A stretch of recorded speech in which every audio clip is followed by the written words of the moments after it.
Hello everyone, welcome to C4 Talks with Garrett and Joey. What's up?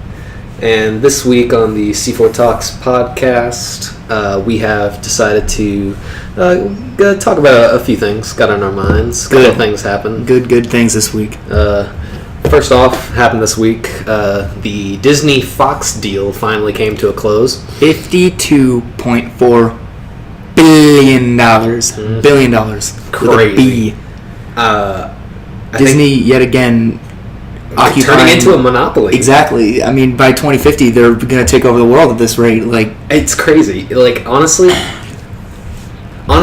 ever since Disney acquired Marvel, they've just been like slowly climbing the ladder. they're buying my childhood. Yeah. First Marvel, Lucasfilm in 2012. Yeah, dude. Now 20th Century Fox. Like, what is next? All right. What is next? Let's Paramount.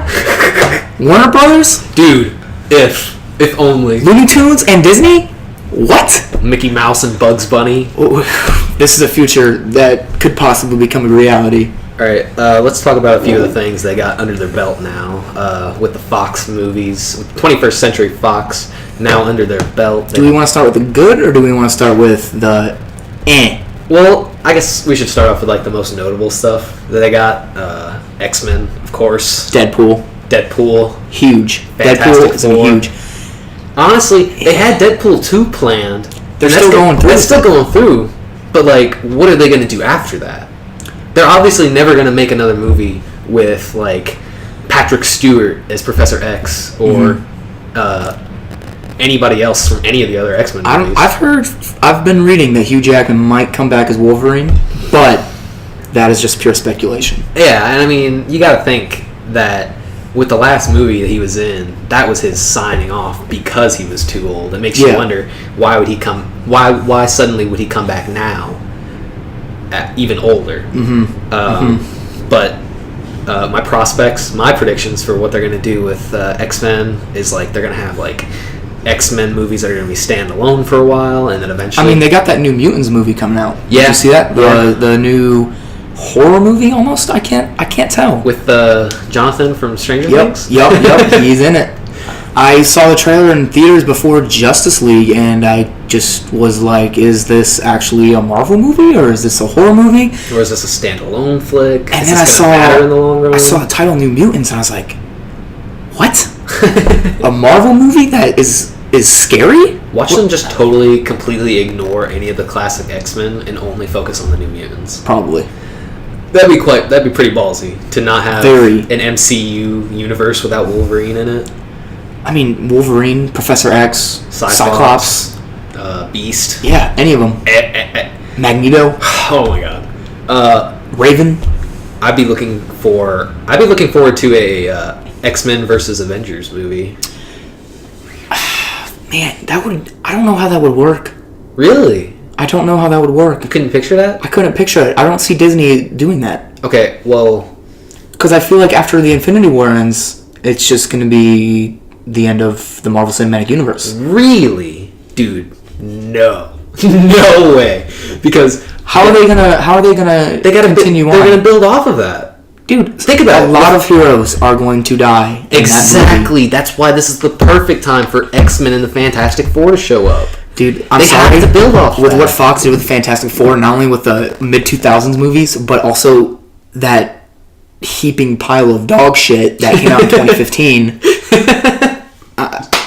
I don't know. With Miles Teller. I don't care for Fantastic Four anymore. It's forever tarnished. Okay. On the big screen for me. Honestly, though, but like in Marvel Comics, the Fantastic Four is one of the most essential. It's one of the teams. first. It is the first. It was the first Marvel superhero team ever. It laid the foundation for everything that followed after that. You had Black Panther. The Avengers wouldn't have happened without that.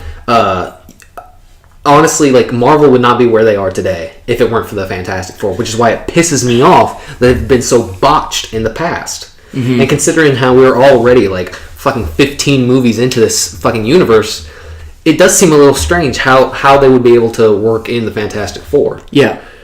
See, the only aspect of the Fantastic Four I could see them working in to the Marvel Cinematic Universe at its current state is Galactus. I think that's where they're going to go with it.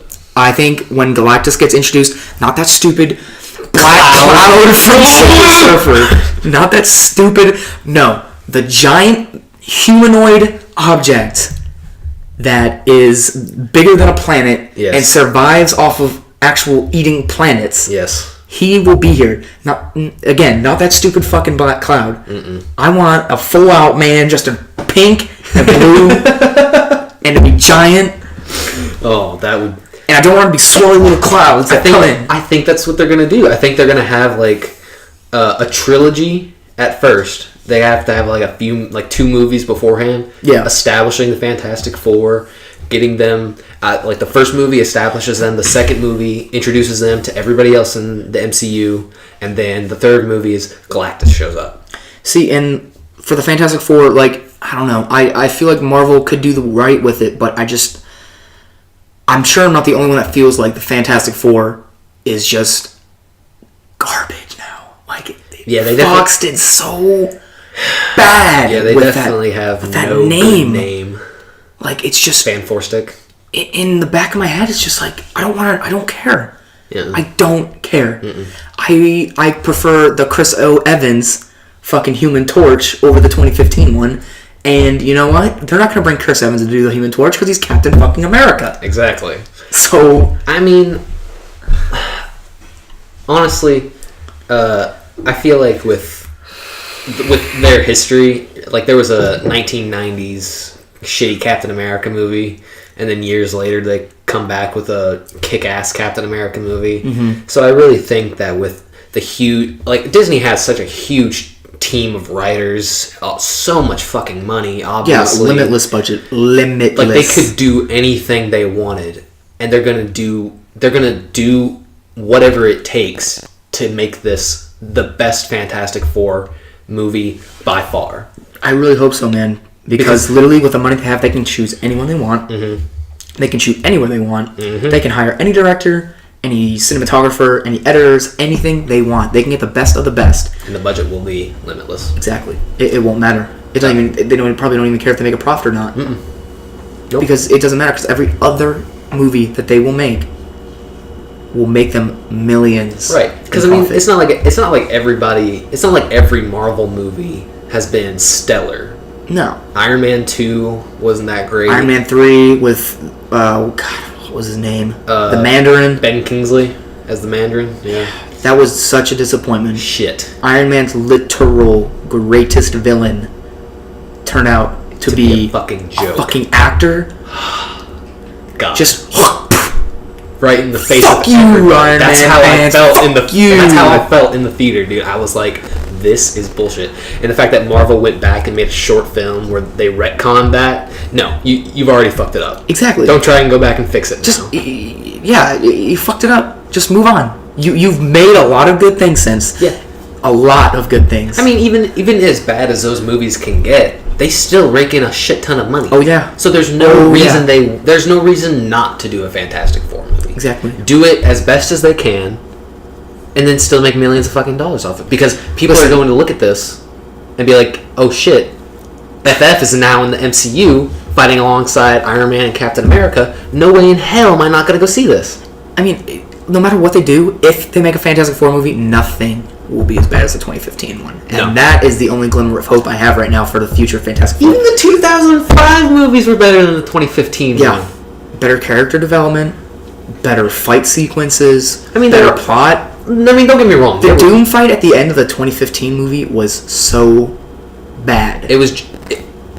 Let's get this out of the way. None of the Fantastic Four movies were great.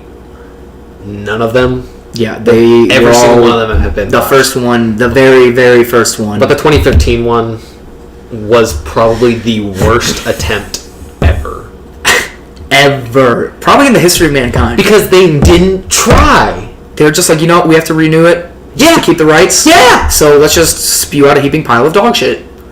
And now they can't do that now that Disney owns it again. Yep. Speaking of that, what else they've got? Disney also has they basically have I don't know if you knew like exactly what they had, but it's not just those properties. They own the entirety of 21st Century Fox. Yeah, now. they have everything. This is all going to be basically any movie that was ever made by them, Disney owns now. Oh yeah, and you know why you might think that they did this initially to acquire X-Men, Fantastic Four. No, they were launching a streaming service in 2019. Mm-hmm. That purchase was to bolster that streaming service, so it doesn't only have, Indiana Jones, Star Wars, Marvel, and the Pixar films. Now they have a huge category of TV shows, movies. Just a grand library. It's unbelievable. They have the 21st Century Fox movie division. They have FX. They got FX in that purchase. They have any Fox television show that isn't Fox News. The Fox Sports channels, FS1, FS2. Fox kept that shit. Okay. Fox kept like 4 things that they had. Disney got everything else. Wow. All the properties, all the licenses to the TV shows. Disney could honestly do whatever they want now. It's a borderline monopoly. It is. And there's still so many more like companies out there like Paramount and Warner Brothers, but you can't keep up with the pace that Disney is spewing out these just record-breaking movies every single year. It's like a cancer, dude. It's spreading non-stop. It's not going to stop until it literally is the only one left. Did I tell you what my theory is? I honestly think they're going to run Netflix out of business. Oh yeah, they're going to run Netflix and Hulu out of business. Dude, they own Hulu. They own Hulu? No, get this. So in the Fox deal, the other thing they got that was huge was they got Fox's 30% stake in Hulu. Now Disney owns the majority share in Hulu. They now have 61% stock in Hulu. 61%. Oh my god. Yeah. Oh my god. Yeah. Well, I guess we could say rest in peace the Marvel Netflix shows. Exactly. Goodbye Punisher. Goodbye Daredevil. Goodbye Luke Cage. They're gonna buy out Netflix. Jessica Jones. And you know what? Fuck Iron Fist. I don't give a shit about Iron Fist. Take Iron Fist. Take Iron Fist off. Take Finn Jones and his fucking weird ass out of here. I don't care. They're gonna buy out Netflix. And they're just going to stream that shit on their shit. Because think about it like this. Netflix has such a little platform to stand on even now. Because ever since they started making their own shit, making their own TVs and movies, Netflix has accumulated over $300 million in debt. Mm-hmm. And just recently raised the prices on their subscriptions. Because they're in so much debt. Exactly. They're going to lose subscribers. They're going to lose any of those subscribers they got when they started doing that shit. They're going to lose. The moment that Disney shit launches... The moment it launches, that is going to be the end of Netflix. Netflix is done. It doesn't matter if Netflix has deals with Universal, Paramount, Warner Brothers. None of that shit matters.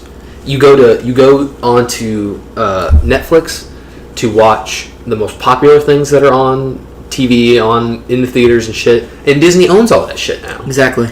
People are going to go over to Disney's streaming service, and they're only going to watch what Disney has. Exactly. It's no competition anymore. They own Hulu, dude. They own the things that people go onto Netflix to watch. Disney owns. It doesn't matter if they have a deal with Netflix. It doesn't matter if they have a contract with Netflix. They just forked out over $50 billion to take an entire company's revenue. All their movies, all their TV shows, there's no way in hell they're not going to look at Netflix in the eye and say, we own your ass. Yeah. We own your ass, we own your ass, and we own your dick. We own everything about you. I said ass twice, but that's how much they're going to own Netflix. You said ass twice because there's 2 butt cheeks. Yeah. It's ridiculous. You think you look at it from that perspective, and you're just like, Jesus Christ. Why isn't anybody stopping Disney? There's one hope left after this, and there's only one. And you know what? I really don't even have hope in it, just because I don't know a single person who uses it. Amazon. Dude. It's the video. Dude, I don't know a single person that goes on Amazon or says, hey, you want to Amazon and chill? No.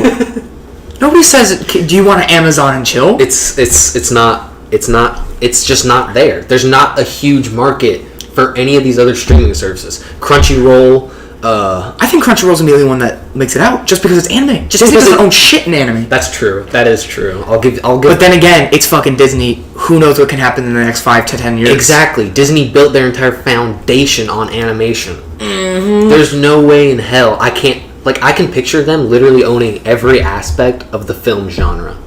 TV, movies, internet shows, everything. See, it's sad, but like it's terrifying to think of. But the thing is that we have laws in place here in America that are against that. Mm-hmm. But I am 100% positive they will find a loophole to work around it, and I don't know how they can do it.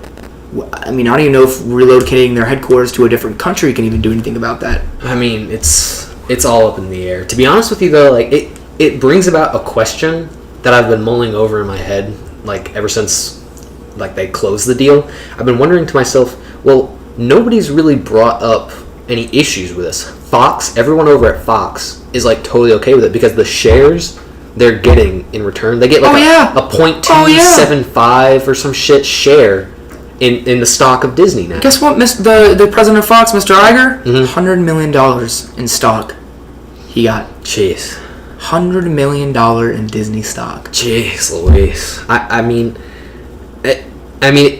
looking at those kind of numbers and looking at how Fox obviously was not doing good. They were losing money. Deadpool was like the only thing that people were wholeheartedly 100% okay with. The X-Men movies, it doesn't matter if they had something like a Logan. Anytime Fox had a Logan, they had an X-Men Origins Wolverine. I was going to say, pretty much everything but after X-Men First Class, just, it didn't float. Hit or miss? It didn't float for me. Like, Apocalypse, nope. Days of Future Past, kind of really, in my opinion, didn't really go anywhere. I enjoyed it, but overall, it was just one of those movies that I see it once. I don't really see myself watching it again unless I'm flicking through TV. Exactly. They had nowhere else to go. They basically ran. Think about it. How many X-Men movies did they make? Like fucking over 10. Mm-hmm. They had 3 alone just for Wolverine. Yeah. And then you come along and you have a really shitty Fantastic Four movie. One, I don't blame Fox entirely for making that piece of shit. Because Disney had been working an angle for years where they would stop publishing Fantastic Four comics just so Fox wouldn't have any material to work with. That was an angle they had been working for a while. Really? Yeah. Which is why Fox, honest to God, just to retain those rights, didn't know what to do. They probably filmed it, shot it, edited it in a year. Exactly. They did the same thing with that piece of shit movie, Dragon Ball Evolution. Just to retain rights, they rushed that piece of shit out. We don't talk about that movie. Right. We don't talk about it. Just as an example. But anyway, they didn't know they had nowhere. Again, they didn't have anywhere to go. Yeah. With Deadpool, it was a new avenue that had opened up, but by that point in time, the seeds were already planted. Mm-hmm. It was already over. They were already sprouting. The chickens were already coming home to roost. Mm-hmm. Disney had already got their hooks in and had done everything they needed to do to make this deal go through. Yeah. Nobody over at Fox was going to look at the kind of money Disney was willing to fork out and say, no, we're not going to take that money. We have more shit we can do. It's all about the money, man. Exactly. It's all about the money. Exactly. Disney would have ended up... I mean, hell, if someone offered you $55 billion for your failing company, what would you do? I'd take the money. Exactly. So that brings me to the question I was referring to earlier, where nobody's really bringing this up, nobody's really throwing a fit about this.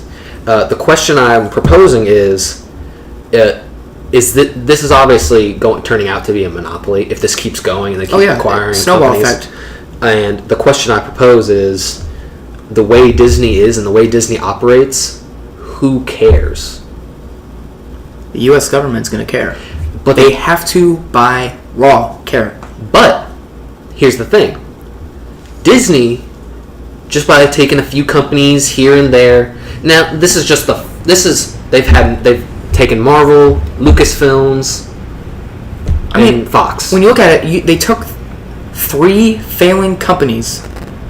Well, 2. They took two failing companies. Marvel was family. Lucasfilm, family. Yes. They took them, and they're two of the most sought after franchise or like companies or like I'm trying to think. Like just most iconic. Yeah, they've elevated them back up to legendary status Indiana in a matter Star of Wars. years. Yeah.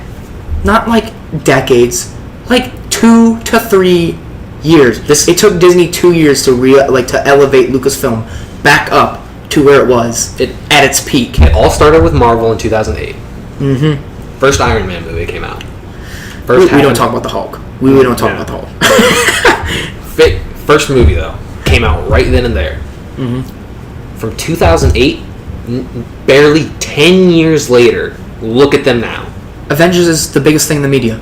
Exactly. It is the biggest movie franchise probably ever. Yeah. I feel confident saying Avengers will be the biggest movie franchise ever. Marvel movies make, I think, it doesn't matter how often they come out. It doesn't matter if fucking 3 come out in a year. It doesn't matter. They still make millions of dollars. They will continue to keep making millions of dollars because people love that shit. It doesn't matter if you were even a huge fan of superheroes to begin with. You go see that shit because it's funny. The characters are awesome. Exactly. The acting is amazing. The action scenes are stellar. The fighting is unbelievable. So, and Star Wars. Look at Star Wars now. Star Wars, the last films that Star Wars had were the prequels. And the prequels were ass. Everybody says they were ass. Now, they may not all have been ass, and you might have liked some of them, but you can definitely agree on a consensus that looking back on the prequels, looking at the box office results, looking at the critiques, looking at Rotten Tomatoes, all of that, you can definitely say it was not as big of a success as they were originally hoping it was. Of course not. Because you had George Lucas behind the camera and directing it all. The only Star Wars movie that George Lucas directed before the prequels was Episode 4. Mm-hmm. And to be honest, looking back, that was a fluke. Mm-hmm. You look at every other movie that George Lucas has directed, garbage. Yeah. Terrible movies. I mean, he terrible. Wrote with Steven Spielberg. And that's 5 and 6. That's where George Lucas comes in. He built his company collaborating. Yeah. He didn't do it by himself. He did it collaborating. Yeah. And given all the fails in the past, now look at where they are under Disney's control. Force Awakens, Jesus Christ.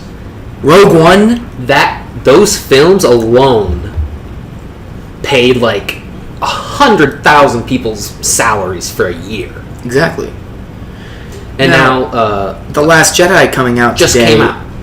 Just came out today. I'm not going to talk about it too much, but all I'm going to say is the direction that they're going with it, I'm questioning it. I mean, however, that's for another time. But still, that just ties right back into. They're still amazing. I just saw it was still entertaining. Mm-hmm. It was great. It was cool. It was a lot of action. I'm confused. And it's still obviously going to make them millions of dollars. But again, the next one's going to come out. It's going to ruin millions and millions and millions of dollars. Mm-hmm. And then once this prequel's over, they're going to release another solo standalone film, come out with a TV show on their new streaming service, and then come out with another prequel as they have announced. I mean, or not prequel, another trilogy. Right. I mean, it's a cycle, dude. It's just going to keep going. Like you think there's and that's it's going to get washed up eventually. One day, someone's going to say, "Why have I seen over 30 Marvel movies? I want something original." Okay, think about it like this, though. Why have I seen over 30 Disney Star Wars films? There's only 6 in a span of 35 years. Why have I seen 20 in the past 20? It's true. Well, think about it like this. You could say the same thing for how I think Disney and Marvel, they come together and are really smart when it comes to stuff like this. They had however many movies up until like the first Avengers movie and beyond, and then people were kind of saying, "Oh, it's kind of getting a little stale. We're kind of seeing the same thing over and over." Sequels to Captain America movies, sequels to Iron Man movies. Yeah, I mean, I was one of those people. I mean, I love the Avengers, but I mean, when they said that like Iron Man 3 is coming out and like Captain America, it's like, why don't you just continue along with just the Avengers? Well, you know what came out after that, though? During that time where everybody was questioning it? What came out? Guardians of the Galaxy. That's right. Ant-Man. 2 completely different movies. Ant-Man is the most schlepped-on Marvel movie ever right now. Yep. I loved Ant-Man. Paul Rudd, surprisingly amazing cast. Ant-Man was awesome. Guardians of the Galaxy. Phenomenal. Awesome. Dude, you couldn't shut people up about Guardians of the Galaxy for months. I slept on that movie so hard when it was announced. I was like, I've never even heard of this. I was like, what is this, just a cheap ripoff of the Avengers? Exactly. I was like, is that seriously the way Disney's going to handle it? They're just going to keep doing these cheap spin-offs? But no. Everything just came out, totally surprised me. Guardians of the Galaxy 2? Not as good as the first, but still a very, very good movie. Exactly. Very good movie. And I think Marvel's going to keep doing stuff like that. It doesn't matter how many movies they make in the future. I think as long as they keep introducing movies to change up the formula a little bit, people are still going to be interested. Yeah. They're still going to make millions of dollars. See, I agree with that. They got to change things up. However, the funk that they're in right now with like the lightheartedness, and then the super seriousness, I will back and forth. That. Yeah, like it's good. It was good in Guardians of the Galaxy. It was good in Guardians of the Galaxy 2 for a little bit. Yeah, I enjoyed it in Thor Ragnarok. Thor Ragnarok was good. I enjoyed Thor. You didn't like Thor Ragnarok? I don't want to say that I didn't like it. Everything about it was like okay, but I think what it was that caught me off guard about Thor Ragnarok was it was basically like the same stuff I had seen. It was, to me, it was basically Guardians of the Galaxy but with Thor. Yeah. Like the style was the same. I felt like the humor was the same. I mean, that's the formula now. And I'm sorry, I'm gonna say this because you're probably not gonna be happy. And it's not really a spoiler, but it kind of is. Star Wars Episode 8 is that formula. It's that formula. And I wasn't expecting that going in. I didn't want it to be like that when I was going in. Well, Force Awakens wasn't even like that. Exactly. I thought it was like I was baffled when I saw it. I was like, you can keep that in Marvel. I don't care. Mm-hmm. Superhero movies are meant to be like that. Mm-hmm. Let my Star Wars be serious. Let my Star. I mean, you can have jokes. You can have to be a little funny, but when you start basing the story elements, the formula, the feel, the characters, attitudes around that, it doesn't work. No, and it's people are going to start catching on. Why are they recycling this? Mm-hmm. And then you know what? And that's the moment when they're going to go and invent this brand new formula that nobody knows of yet. That is going to be a hit. Honestly, it doesn't really surprise me that this deal went through and. No, not the slightest. Not in the slightest, because honestly, as soon as I even heard about speculation, I was like, "Oh, Disney's gonna do it. It's totally gonna happen." Because they have been talking about it for years. Mm-hmm. They've been talking about wanting to acquire these rights for years. In the entirety of 2017, you could just feel it. You could just feel it in the air that they were accumulating it. They were getting closer to it, and then now towards the end of the year, they fucking did it. They just finally went, kicked the bucket. Fox is now Disney. You know who? I'm gonna make a prediction, and you can quote me on this. Disney's next purchase is gonna be Sony. I honestly, I think that's in the ball field. Disney will own Sony by the year 2025. I mean, they're already doing deals with Sony. Exactly. That's what they did with the Spider-Man Homecoming. Exactly. That's what they're gonna keep doing in the future. And they're gonna get tired of it. They're gonna be like, you know what? If they're not gonna sell us the rights back, let's just buy them out. Yeah. Because this is exactly what they did with 20th Century Fox. Exactly. So they want to give them the rights back. So do you know what they did? Here's $55 billion. Give us everything except for Fox News and Fox Sports. Right. Keep your fucking TVs or whatever, Sony. Just give us your Tucker Carlson. Keep Tucker Carlson. Disney will own PlayStations.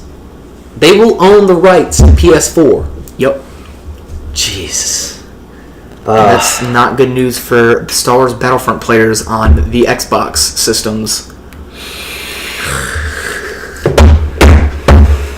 Jesus. Dude, PlayStation's gonna get a boost if that happens. Oh yeah. Moving on. Speaking of crazy companies and their fucking superheroes, D-fucking-C.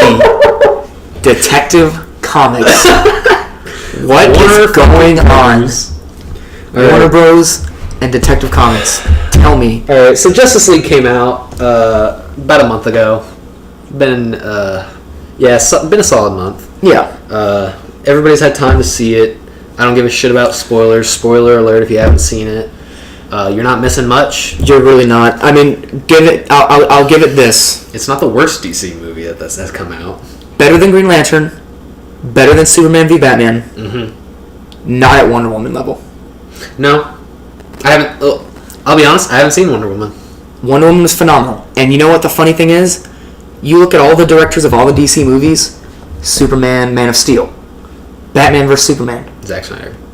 Justice League, exactly. Zack Snyder. Zack Snyder. Wonder Woman has been the only DC movie filmed, not directed by Zack Snyder. And you know what? It was the most critically acclaimed of them all. Mm-hmm. They need to take the hint. Squad? Oh, fuck it. Suicide Squad was okay, terrible. we don't... Yeah, Suicide Squad literally has nothing to do with anything. If you like Suicide Squad, I'm sorry. You have no taste. It was literally... You don't... You can like... I like what they were trying to do with Suicide Squad. I can't even articulate into words my thoughts on that movie. You can like the style that came from Suicide Squad. I can appreciate what they tried to do. I cannot appreciate how awful they failed at it. The thing is, you can't hype up the Joker in every single fucking trailer only to show him for 7 minutes of screen time. I feel like half his screen time you could see in the fucking commercials. Yeah, that's basically where they came from.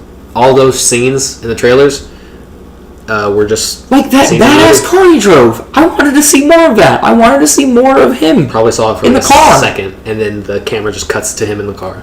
Yeah, the only scene you see him in like driving the car is probably the one that's in the goddamn commercial. Honestly, a lot of the issues I have with Suicide Squad, I can firmly say are issues I have with Justice League.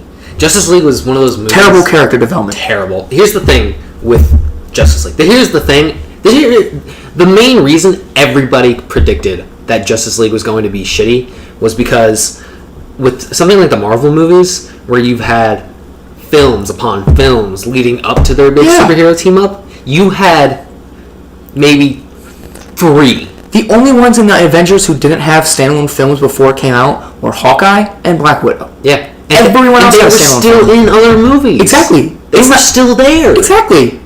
Aquaman wasn't there. Flash wasn't there. Cyborg I'm pretty wasn't sure there. Thor also had his own standalone movie. He did right before Avengers. And guess who was in it? Hawkeye. Hulk. Yeah, Iron Man. Iron Man 2 came out before the Avengers. Had Black Widow in it. Captain America. The Incredible Hulk. Thor. 5 fucking films right there. Not even including like any of the God, I don't know what I was trying to say. Any of the God damn it. I don't know. No, I'm thinking about something else. I was thinking about any of the other sequels that came out after the Avengers. But the point is, everything that happened in those movies was not entirely setting up for the Avengers. Mm-hmm. That was all just little tidbits building up to that.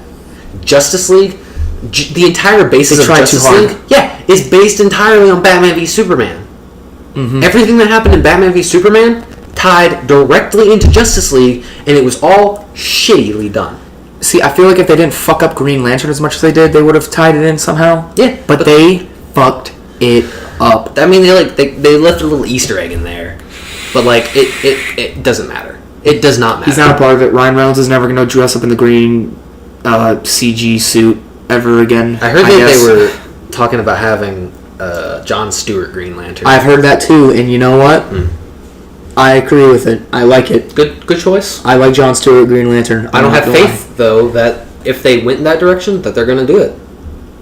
Justice League was... Okay, I told you I hadn't seen Wonder Woman. I'm just going to list off like a whole bunch of shitty things I had to deal with when it came to Justice League. I'm not going to lie to you, dude. I almost left the theater 5 times. I almost walked out of the theater Number 1, 5 times. The mother boxes. The mother boxes. The mother boxes. There's only 3? Excuse me? There's only 3? Apologize to me? And you're gonna use one to revive someone whose power is based off the sun? Yeah, what the fuck is up What the fuck was up? When they revived Superman, I was like, why don't you just let him sit out in the sun? Just dig up his corpse and let him sit in the sun. He's been dead for one movie. If this is the direction, if this was the payoff, why did you do it at all? I know. Because here's the thing with DC movies. The big bad guy comes in, he beats around the main guys, he seems like he's gonna win, and then some miraculous event happens where the villain faces a downfall. Dude, you know what I just realized? The villain in this movie, Steppenwolf, they did so bad. It looks like he came from a video game. He doesn't even look like he's actually there with everybody else. And what I just realized was he is the exact same thing as Doomsday from Batman v Superman, except he talks. And here's the other thing. He's also like Zod from Man of Steel. Hey, let me just come in from an alien world and just fuck shit up. And fuck shit up and claim to want to destroy the world. And the only person that can beat me is Superman. Think about that for a second.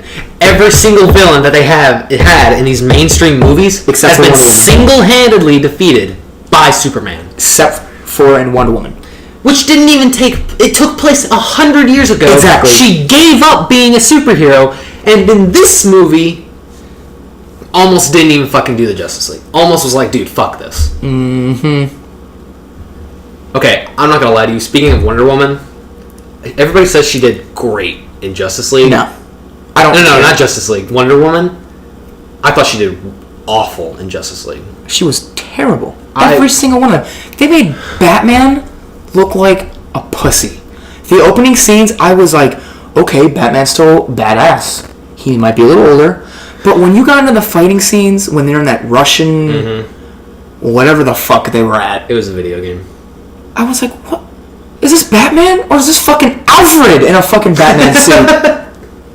I'm not talking about the young Alfred that's in these movies. I'm talking about fucking old bald Alfred from fucking the Dark Knight sequel trilogy. He keeps getting his ass kicked. It's so it's literally he has one attack. It's the fucking grappling hook. That is the only thing I saw him use in the movies where I was like, wow, you know what?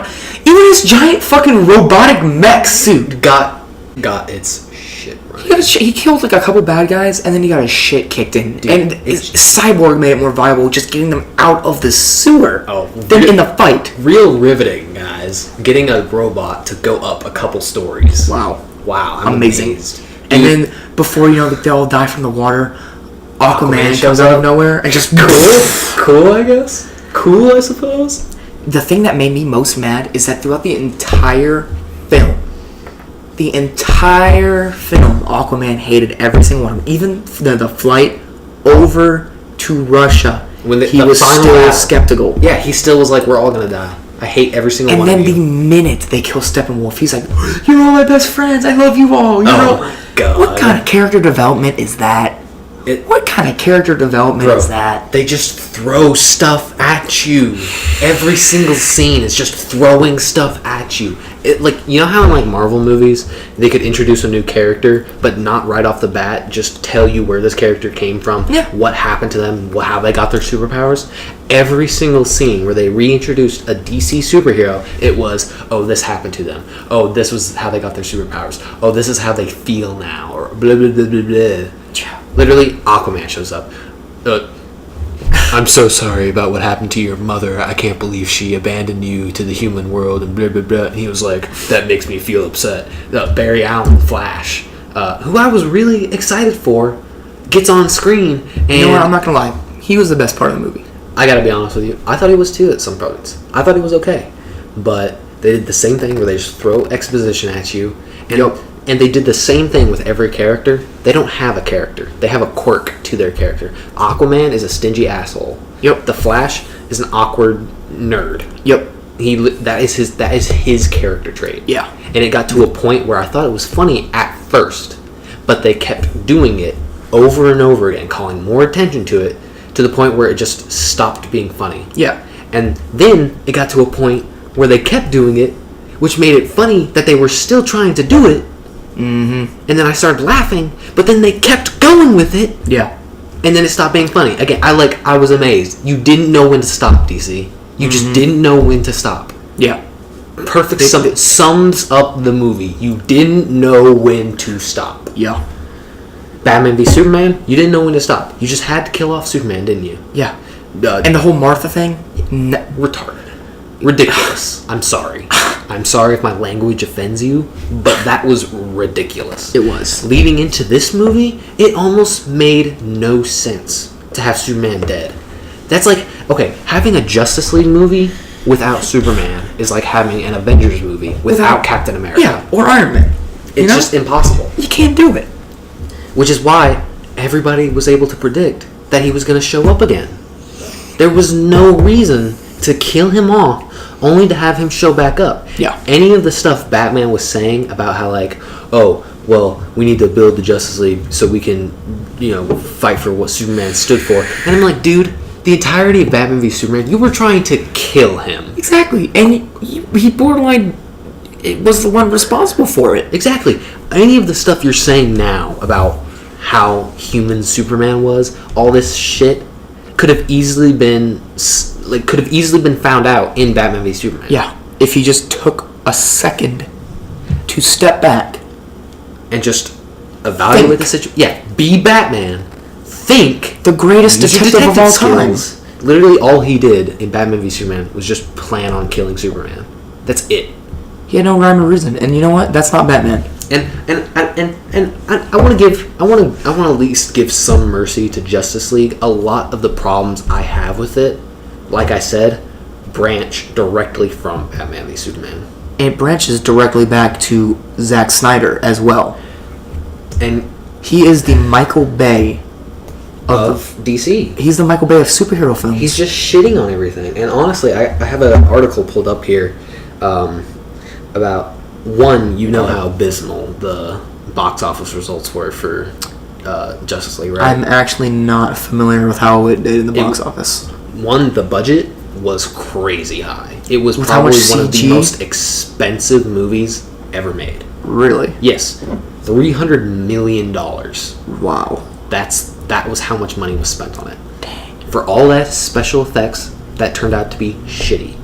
The villain looked awful. Cyborg. Terrible. I couldn't look at Cyborg. Or how about this? Superman's upper lip. The infamous upper lip. I'll be honest with you. Like, I knew about it going into the movie, but like I noticed it. I noticed it. I didn't even know about it going into the movie. I looked it up. I was like, has anybody else noticed this? I looked it up. I looked up pictures of them filming, and you just see Superman in like all his glory, and he's just got this big, thick, fat mustache that he had to grow out for his Mission Impossible movie. God. Whatever the hell his name is, I can't remember the actor's name. Oh, jeez. The guy who plays Superman, yeah, he's gonna be Mission Impossible, and he had to have a mustache for that, and so they just CGI cut it off. They had basically, so they had done really bad in their budget. Their budget was like $300 million. Wow. And is that just filming, or is that like everything, including advertising? Like upwards of $300 million. I think that's like total. I think that's like the mass. That could be just based on the film itself. I have no idea if that includes advertising or not. I'd hope that include advertising because that's if it pretty didn't sad. include advertising, yeah, it's pretty sad. That's a sad excuse for what that movie was if they spent $300 million alone on the filming. And here's the thing: they don't tell you like what it was opening weekend in the article.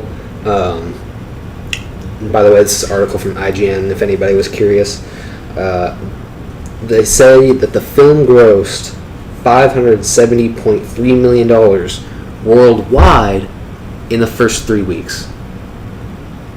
In the first 3 weeks? Mm-hmm. Oh my goodness! That means alone in the United States they accumulated a less amount of money than they were hoping to have. Worldwide, they only factoring in how much money they made worldwide, and weeks after the movie's release, did they make only at that point in time did they make a profit? Yeah. Otherwise, they had lost money in the first week. Imagine how that looks towards their investors. It does. That's what this article basically goes into. The Warner Brothers was pissed. Warner Brothers is very upset with how the movie. Okay, honestly, unlike Marvel or Disney, But Warner Brothers doesn't give a shit. Warner Brothers has got to understand they can get any other director but Zack Snyder. Mm-hmm. Hell, I don't know if Christopher Nolan did such a good job with the Batman movies. If you got a director like him in to make these movies, I could see it becoming elevated to similar of what Marvel is. Right. Now they probably have to restart because what they have right now, you can honestly throw in a dumpster fire and just completely forget about it for the rest of time, and I would be okay with it. I mean, that, like, going further into this article, they're basically saying they're getting rid of, they're firing John Berg, who is the leader of the production division over at DC. Oh yeah, get his ass out. Get his ass DC's Films production division. He is the leader of that, but I think he's getting fired from that position because he's doing shitty. Yeah. Obviously, he's making a lot of bad decisions.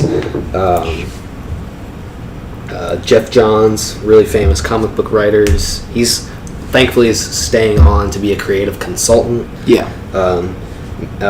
And here we are towards the end of it. Quote, meanwhile, there are currently no plans for Zack Snyder to direct another DC movie. And that is exactly what people need to hear. They are tired of Zack Snyder's over-the-top action and zero character development. That's all he cares about. He only cares about the action scenes, and you know what? He's damn good at them. He is. He is damn good at making a really good fight scene. Literally, the only thing when I left the theater at Justice League, the only positive thing I could come out saying was the action was pretty good. That's it. Everything else, you could... I don't care. I don't care for it. It was way too much. I'll give it that. If they had developed these characters in different movies, yeah, I would have cared more. But here's the thing. It doesn't matter how good the action is. If I don't care about the characters, I don't care about the action they're doing. Exactly. And it's a shame because most of these characters, except for Ben Affleck as Batman, I do not agree with that casting. Most of these characters that have been casted for DC are really good casting. Yeah. Jason Momoa as Aquaman, I think is amazing. Gal Gadot, though I did not know of her before the DC Universe movies came out, I think she's done really well, and she pulls off Wonder Woman extremely well. Mm-hmm. The Flash, he was good. Ezra Miller. Cyborg, I still am up in the air about him because, I see him as like... I didn't see it there. I didn't see anybody there. Yeah. I saw a computer-generated image that looked like it was a screensaver. Yep. I couldn't take it seriously. I literally had to avert my eyes because I couldn't look at him. Yeah. He didn't even look... Okay, this really pissed me off. He didn't look anything like his comic book character. Nothing. And then right at the fucking end... That's when they finally gives us a taste of the cyborg that we know. And I saw him. Finally says booyah. Like, are you fucking joking me? For whatever his technology or whatever is like constantly evolving, and like at the end of the movie, it evolved to make his body actually look like the cyborg from the comics. Yeah. And I sat here and thought to myself, why didn't you do it before? Why didn't you do that before? Give me a reason why you didn't do that before. You just showed me you were entirely capable of doing it. That's Zack Snyder's form of character development. That's just ridiculous. That's the only way I can view it. That is the only way Zack Snyder saw it. He's done everything wrong, and honestly, I understand he went through some tragedy during the filming. I don't care. I do care for what happened. Yeah, my sympathies go out to the man. Exactly. But when it comes down to business, when it comes down to brass taxes, you can't let your personal life affect your work, and that goes for everything. Honestly, as much as I hate to say it, that would have been a perfect time to stop production altogether. Because it was like halfway into the movie. They were already like maybe I want to say they were almost done with it, but the fact that Joss Whedon had actually been able to go back and do a bunch of reshoots and stuff makes me think that they had more than enough time to do what I think they should have done, which is stop production, get rid of the shitty script, start from scratch, postpone the Justice League movie, and then just make like a Flash movie or something. Just like, or make a movie like just something. You don't make the giant collaboration and then the standalone films, which is what they are doing. They've announced an Aquaman movie. Yeah, I mean, with obviously with Justice League's shitty results, from what I understand in this most recent article that came out, I think a week ago, they're reshuffling their ideas for what they had already planned. They're reorganizing. Oh, they better be. Yeah. Oh, they better be. The way Justice League performed, I honestly think that they're just gonna restart everything. Now, honestly, they're already like Man of Steel, Batman, Suicide Squad, Wonder. They're already 5 films into this shit. I know that's a lot, but Marvel was 5 films into it before their Avengers movie. Exactly.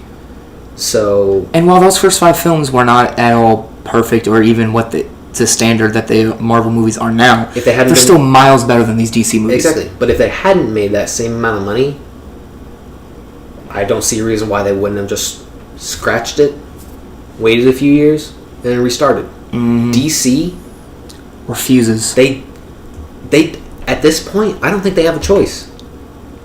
I think the way that it's not just DC. It's not just Warner Brothers. It's not just them thinking to themselves, okay, obviously the movie did bad. It doesn't matter how bad it did critically, because they obviously didn't give a shit how bad the other movies were critically panned. As long as those movies made money, they were still going to pump this shit out. Justice League finally comes around, and it didn't. Their biggest theatrical release probably out of all the DC movies that have come out this far. And you know what's crazy? I wasn't even that excited for it. I wasn't either. I really was not. I could honestly care less. Yeah. But it comes out, does shitty, and they're like, okay, we need a new game plan. We need to reorganize. So they're already on board with this. They're already ready to do something different. And guess what else? I did some research, looked at some interviews. I think a lot of the cast members in Justice League are just done too. Really? Ben Affleck has gone on record multiple times. Okay, one, there was speculation beforehand, before Justice League came out, after Batman v Superman, that he was like, I don't want to be Batman anymore. I remember that. After Justice League came out, it's more affirmative. He literally is like, I don't want to play Batman anymore. And it's because I feel like he realizes what he's doing to the character of Batman. And you know what? It's not even his fault. If they didn't make him seem like a pussy. If he had a better script to work with, exactly, it would be fine. Ben Affleck is great. I think he actually could do this role well. I think now there's a couple of scenes. The first scene in Justice League where it shows him and he's just on that fucking gargoyle. Oh yeah, they need more of that. They need more of that. The rest that's what they need. Shit. Yeah, he became after the opening scene where he caught that dude from Apocalypse. Mm-hmm. He just went to shit. I was like, oh my god. He might be old, but he still got it. He kicks ass. Yeah. He's unhittable. You can't hit this guy. He's undetectable. Mm-hmm. He's coming around, flying around. He's got all these gadgets. It's amazing. And I was like, I'm after that first scene in the Justice League, I was like, I was like, wow. I'm you ready. might have me, Justice League. I might have. I was like, this might actually be a semi-decent movie. And then the rest of the movie played out. Yeah, the very next scene was when I was like, all right, I think I'm about to leave. What, the Wonder Woman thing? I think it was, it was that same scene, but after he had caught the thing and it blew up or whatever, and the guy he had tied up jumped into frame and was like, whoa, what's that? And Batman was like, something, and then he disappeared, and then he just left. Okay, obviously that guy was a criminal stealing something, but Batman just left him up there. And I'm literally sitting here just did Batman just leave that guy up there? Yeah. There's no way that guy couldn't get out of whatever it is he was in. They didn't even show Batman calling the cops or anything. No. And that was when I was I put my head down and I was just like, oh my god, DC. The first scene in your movie, you've already got not a such big promise. Problem. Such promise in the first. Promise. And that little bit right there just kind of showed me what you're going to do with that. Yeah. Anything they had built up, they're just not going to do it. And And more in other actors, too. Not just Ben Affleck, who's very unsure about this role, obviously doesn't want to do it anymore, obviously is tired of people shitting in his face because of stuff that he's not even responsible for. No. He's there to play a character and read a script. That's his job. It's not his fault the script He doesn't write it. Mm-mm. He doesn't direct it. Mm-mm. He doesn't edit it. He doesn't do anything. It's not Ben Affleck's fault. But it's not just Ben Affleck. You can tell it's other characters too. Jason Momoa, in an interview I saw, honest to God, it looks like he doesn't want to play Aquaman. I mean, after that movie, I wouldn't want to be associated with it either. And it's not just the movie too. I guess part of it has to do with Aquaman himself. Because it doesn't matter how badass you make it, people are still going to look at you like as the guy that talks to fish. I know it's not... I'm a comic book nerd, so I know it's not like he actually talks to fish. Yeah. But... to the mass public. Fish. The mass public. That's what they see. They're like Aquaman. You can sugarcoat it however that goody two shoes and the orange top with gills and the blonde hair and I don't blame Jason Momoa for this, but when he plays Aquaman in this movie and he's doing all this badass stuff, it makes me feel like it's a guy who's really insecure about himself, just doing this stuff, acting this way, just so people don't see he's really insecure about himself. Yeah. That's what I got from Aquaman, because he was just acting like a dick for no reason. Got something that pissed me off about Aquaman in the movie. You want to know? Yeah. Atlantis. What the fuck was that shit? That was a sorry, sad, pathetic excuse for an introduction to Atlantis. Just, here's Atlantis. Here's one little circle with a fucking... What? Mother box guarded by 6 people. You're gonna the fucking Amazons had a giant volcano like 100 people. Yeah, with bow arrows aimed at that shit. And they have 6 people guarding this mother box all because it's underwater. Yeah, that went really well. That's good planning on your part, guys. They literally could have won the fight if they just kept draining the water away from Steppenwolf, but no. They kept at the beginning when they drained the water and he just kept falling. Yeah, they could have just kept doing that.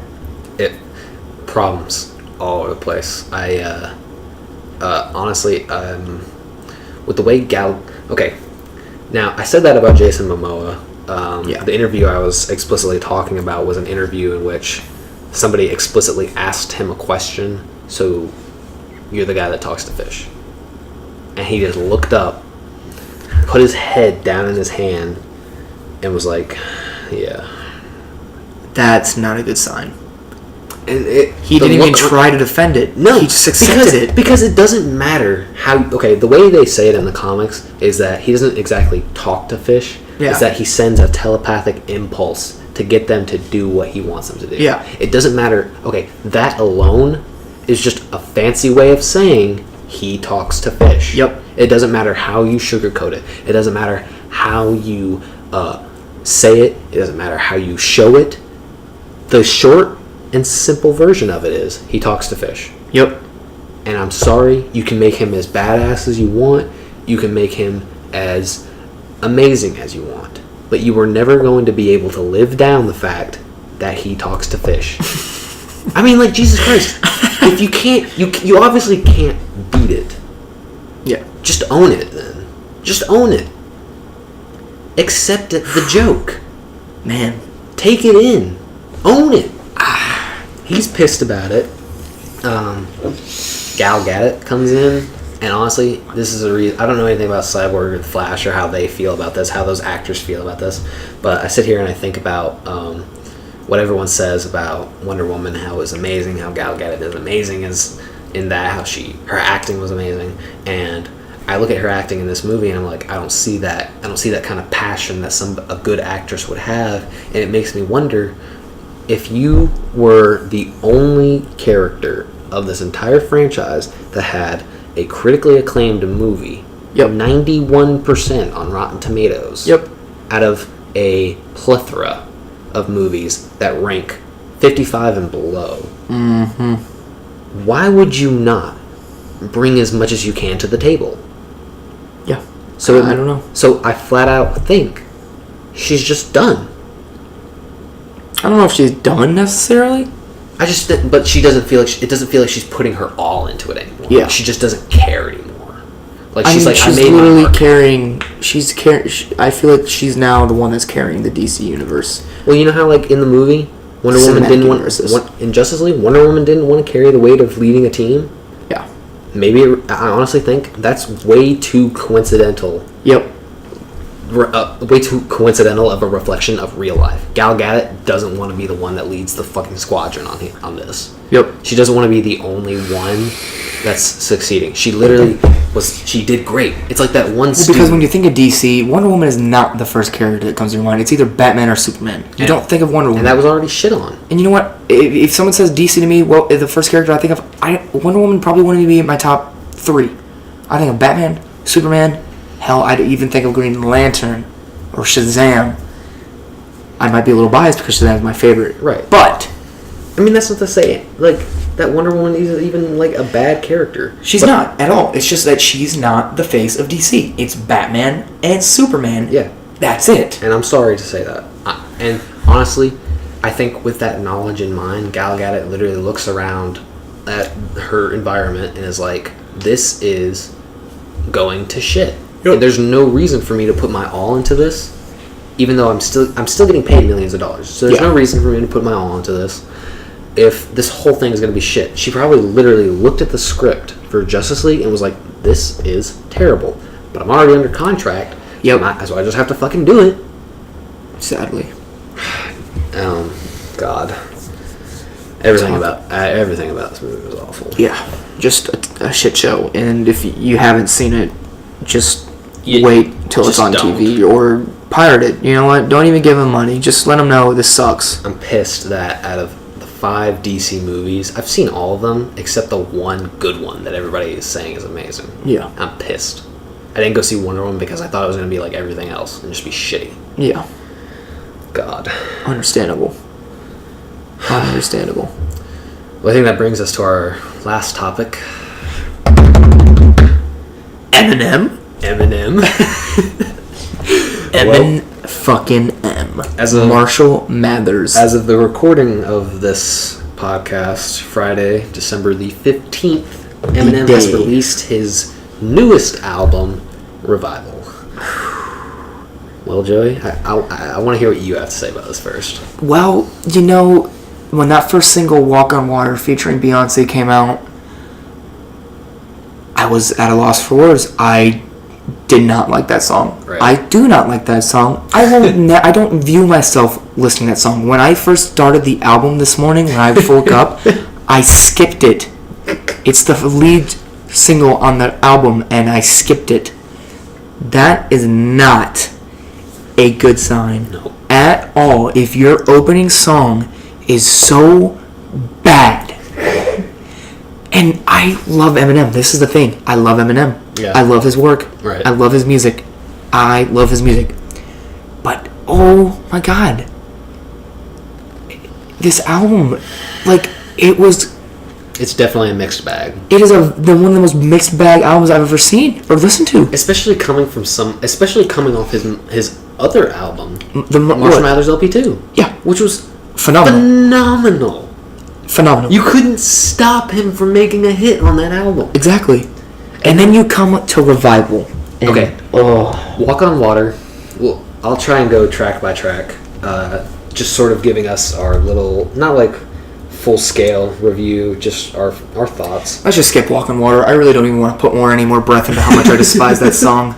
Oh, okay. Before we skip it though, I just gotta say, I also don't like it, but I'm gonna be fair and say that it's just not what I expected. It's not what anyone expected. I expected his angry And mad. And here's the thing. I'm okay with him doing soft songs like that. Oh yeah, some of his best songs are though, soft songs. I don't have a problem with the soft songs either. And you know what? The best songs on this album are soft songs. Are soft songs. And that's what I think you can honestly say about the majority of Revival is that it's a softer album. It is a very soft album if you can take into consideration that this is Marshall Mathers. Yeah, it's definitely got themes of I'm pissed off. Yeah. Untouchable. More so at his environment, more so at just how he's pissed about everything around him, his government, Trump. Oh yeah, Castle. You can hear it in the song Castle. Absolutely. Oh yeah, just unloads. But this is a more tame Eminem than I've seen ever before. See, here's the thing. He's more tame, but the things that he does get into that are controversial are way more controversial than the things that he used to get into. Oh yeah, and he really gets into those. Oh yeah. Believe.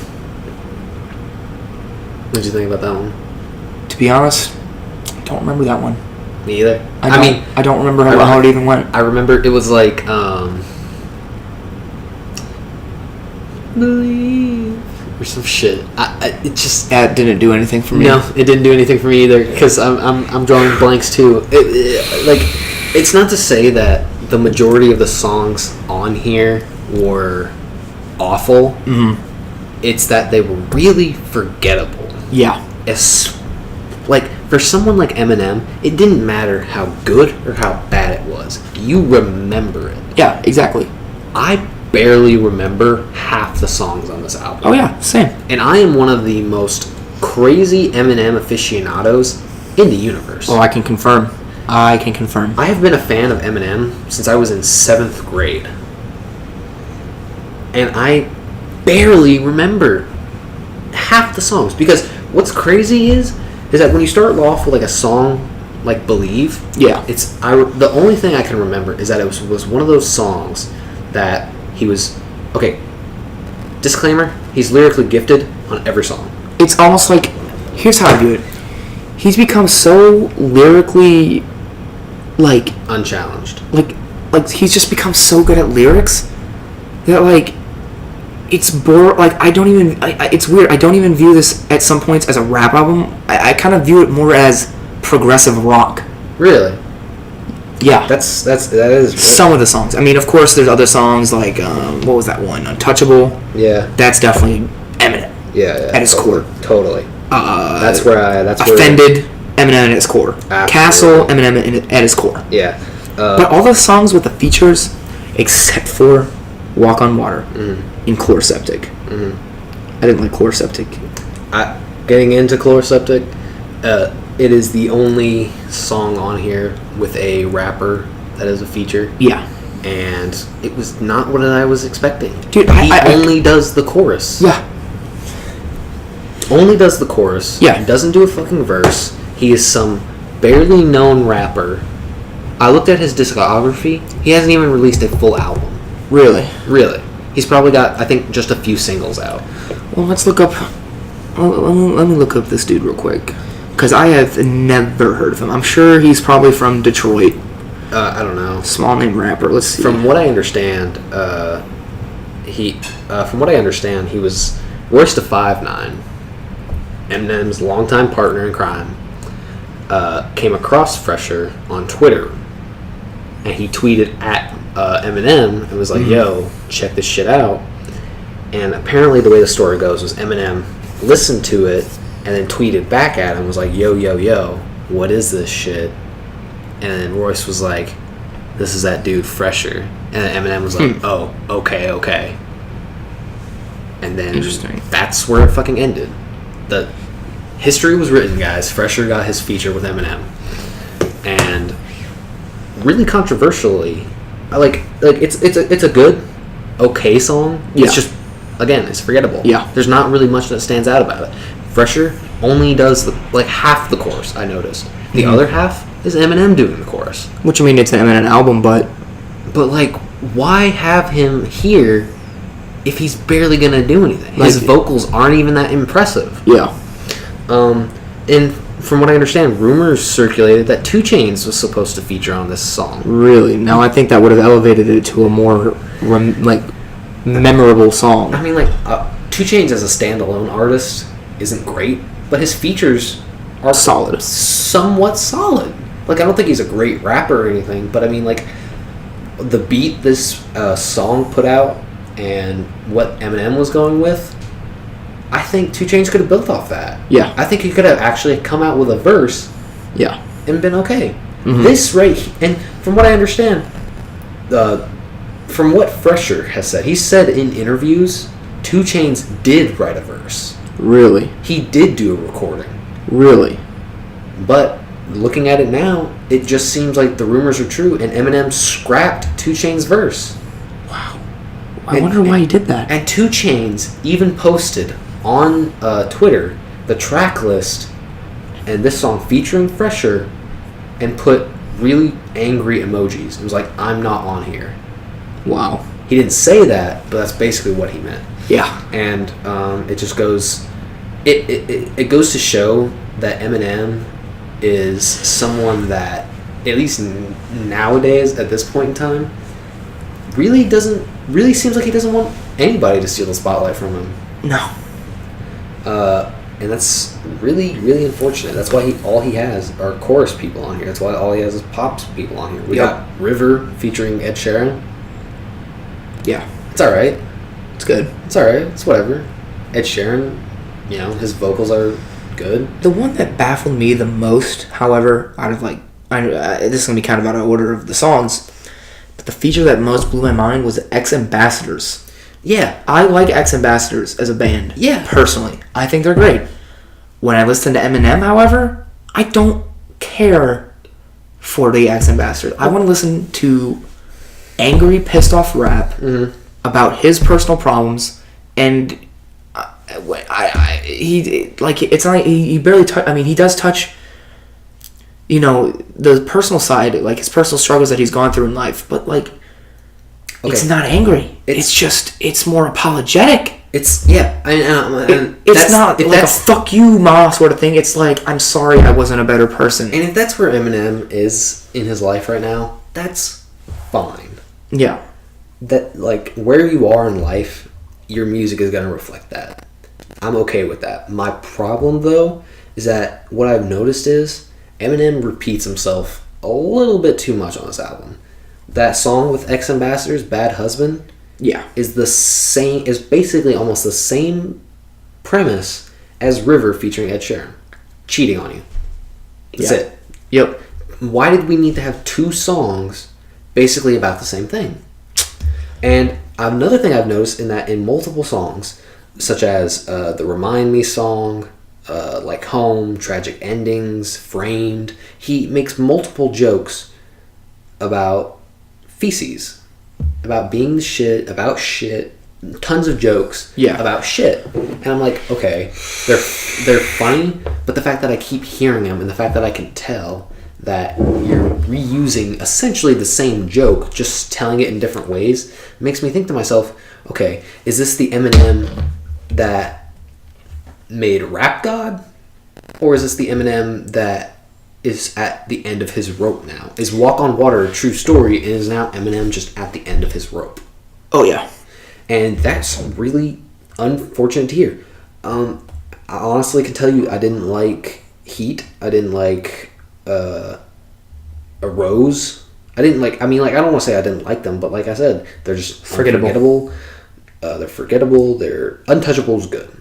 Untouchable was one of my favorites. It is such a good song. Great beat. Absolutely phenomenal message behind it.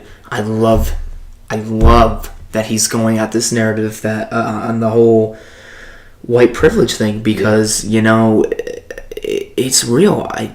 I'm not one to usually say something like that, but it came at a time it needed to. It really came at a time where it needed to be said. I really wish, though, by someone as prominent and even Eminem. Yeah, exactly. Especially speaking that he's white. Yeah, so he can speak from that perspective better than anybody. Exactly. What I wish had happened, though, I really wish that more songs took on that responsibility. Oh yeah. I really don't feel like, because that's where he's angry. That's when he's at his best, is when he's pissed off about something and he just spits into the mic with a hard, just killer beat behind it. Mm-hmm. That is Eminem at his best. It really makes me wonder, multiple times throughout the entire album, he makes jokes about Trump. He makes jabs at Trump. Oh yeah, he literally has in one of the, I forgot which song, but he literally it says how he wants Ivanka Trump in the back, Ivanka Trump in the trunk of his car. Yeah, but it makes me really feel like I'm not getting the most out of that anger, or most out of that kind of rage, or whatever it is he wants to throw at Trump, because With every angry song, it's followed up by a I'm sorry song. Yeah, and even then, any of those angry moments or joke moments about Trump, they're very short-lived because that's not what the song is about. There's only maybe 3 songs on this album that has a fucking American flag on it. Yeah. Where Eminem is solely talking about what's fucked up about the government. And that's why I liked the song Like Home. Yeah. I love that song because I love America. I love where I'm from. Right. And, hearing him speak the truth about some of these things it made me realize, like, wow, it's not that great. Yeah. However, after listening to Like Home, it made me realize that he doesn't hate America. He doesn't hate who he is or how he became how he is. He still loves where he lives. He just doesn't like where it's at the moment. Yeah. And that's what I loved most about that song, because it entirely 100% sums up how I feel. Yeah, it connects with the average American that is pissed about where we are. Exactly. Right now. Honestly, there was one line, I forget which song it was, but there was one line during the album where he said, I wish I had spit in the hand I had shaken Trump with. He talked about how he'd gone and he had shook hands with Trump before the election had happened. Yeah. And he said that he wished he had spit in it that way he could have made sure the promises Trump had made would have actually followed through. Because I think that and then he goes on to talk about how pissed he is where we are right now, and I think that perfectly sums up how everybody feels. Yeah. Anybody that supported Trump or anybody that was okay with Trump going into office thought to themselves, this is okay.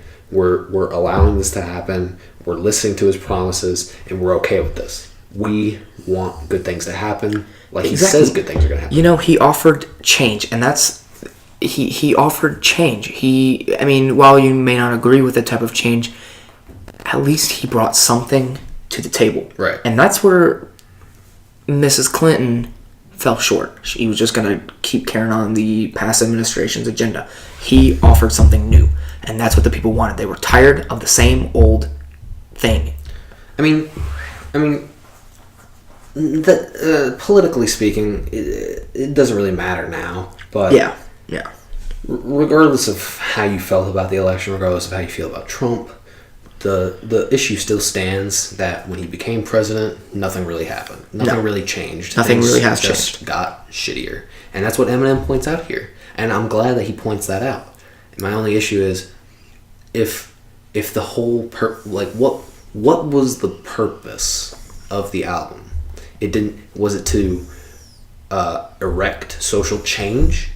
Because if that was the case, not even half the songs are about that. No. And if it's about a resurgence of your own self, about getting yourself back out there, why do you have so many songs beating yourself up and not really showcasing the Eminem everybody expects, or the Eminem you want people to see?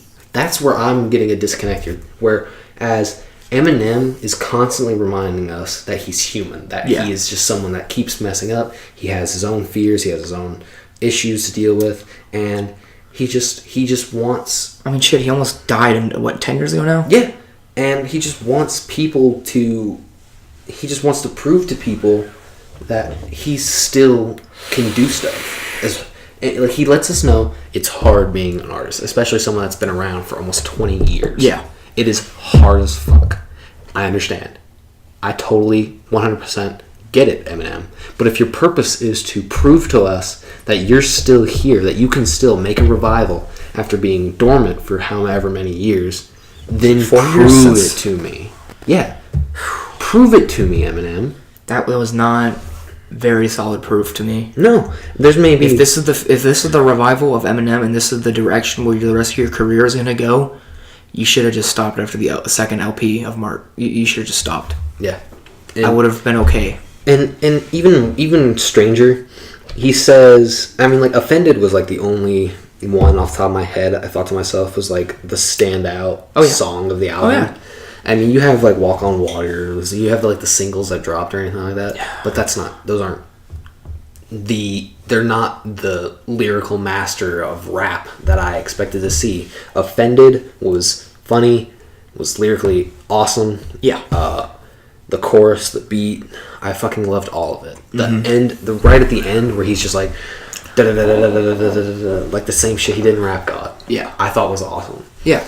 But the fact that just a lot of the songs seem like he doesn't...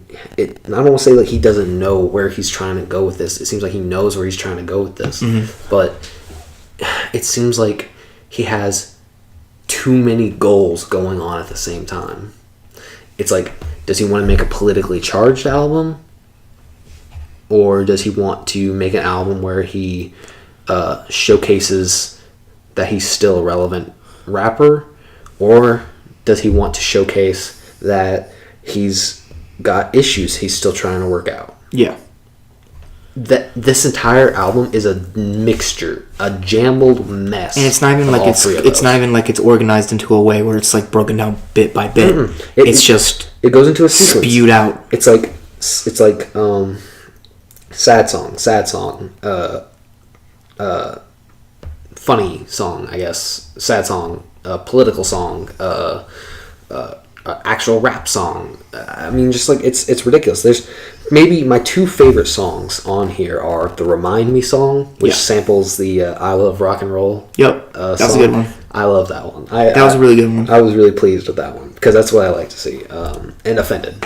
See, some of Eminem's best songs is where he samples rock and roll songs. Yeah, and you can sit there and say that Eminem's going pop or whatever, but Eminem's been doing the same kind of shit since like he started. Yeah. So don't sit there and tell me Eminem's going pop all of a sudden.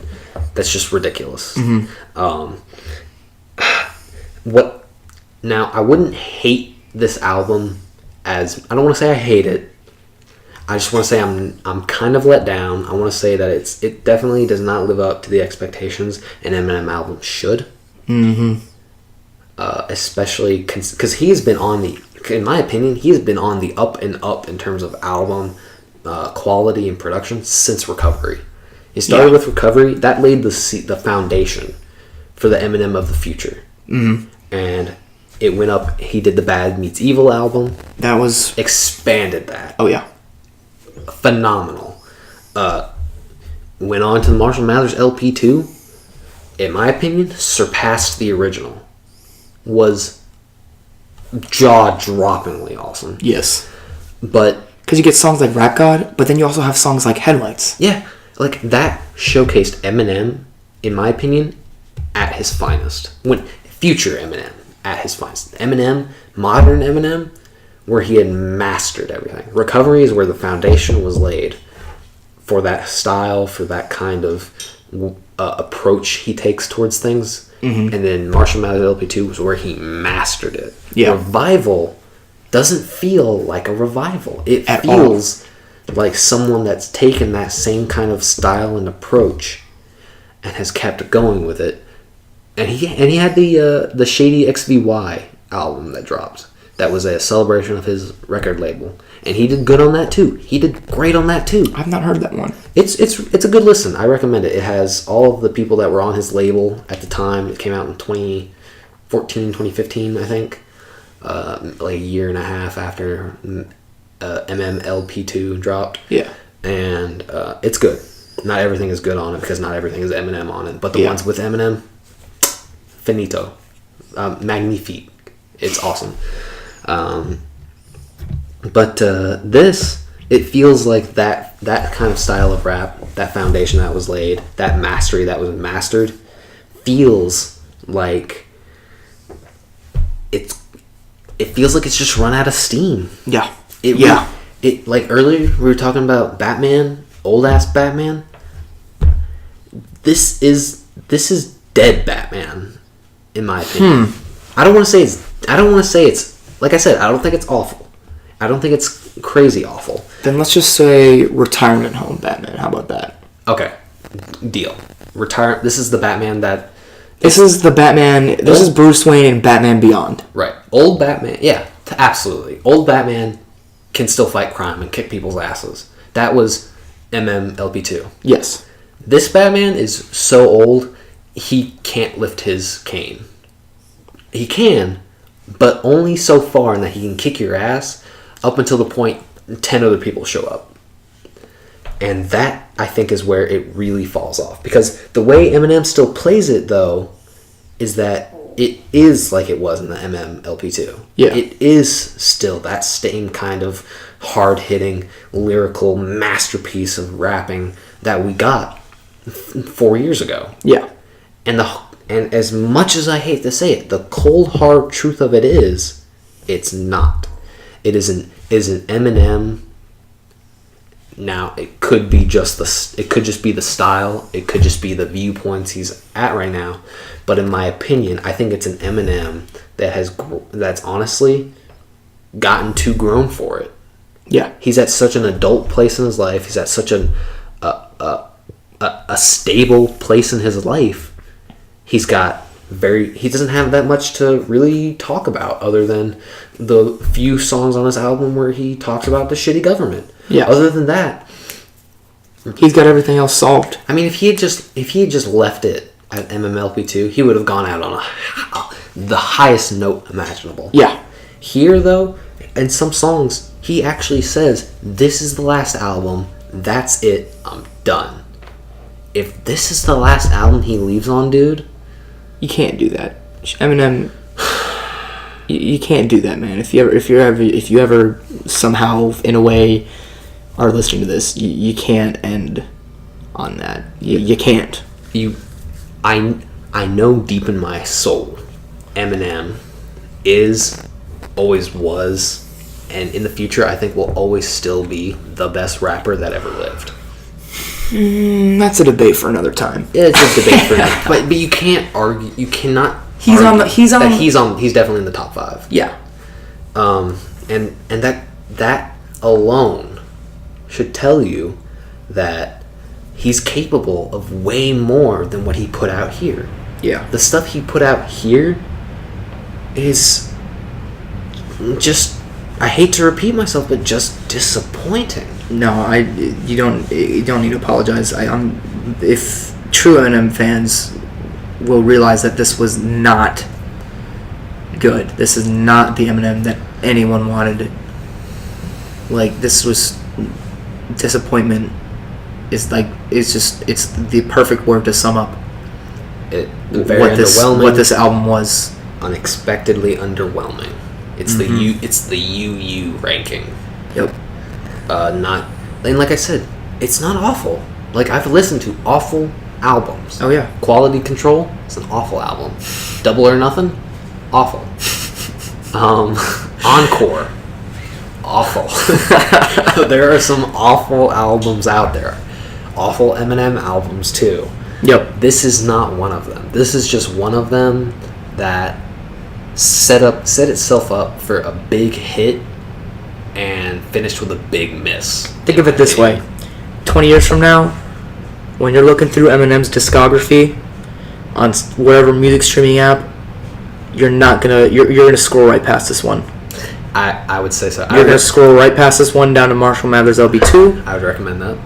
And just literally anything before that. Still, dude, god damn. I almost said this out loud, but tell me what you think about this. Relapse is better than Revival. Because Relapse wasn't that great either. Yeah, I know. But I'd have to give Relapse another listen before I can make that judgment, because it's been a long dude. Because that's it. Like I'm saying, that's another album. When I'm looking through Eminem's discography and I listen to Eminem, I don't click on that one. I mean, I don't click on that one. But I mean, like, over Revival, I might pick Relapse. Just because the songs are more memorable. Just because they're more catchy. I go back, listen to it. Yeah. Text me later. Might have to do that. Figure that out. But I promise you, I'm not gonna say it. I'm not gonna affirm that right now. Yeah. I don't want to get fucking crucified. But let's see. I guess before we finish out, top 3 best Eminem albums right now. Before you listen to Revival, over Revival, 3 Eminem albums you would listen to over this. Curtain Call. That doesn't count. Come on. That's a compilation. Come on. Doesn't count. All right. Hold on. Hold on. Yeah, it was kind of stupid of me to say. No, it's okay. Recovery. Yeah. Marshall Mathers LB2.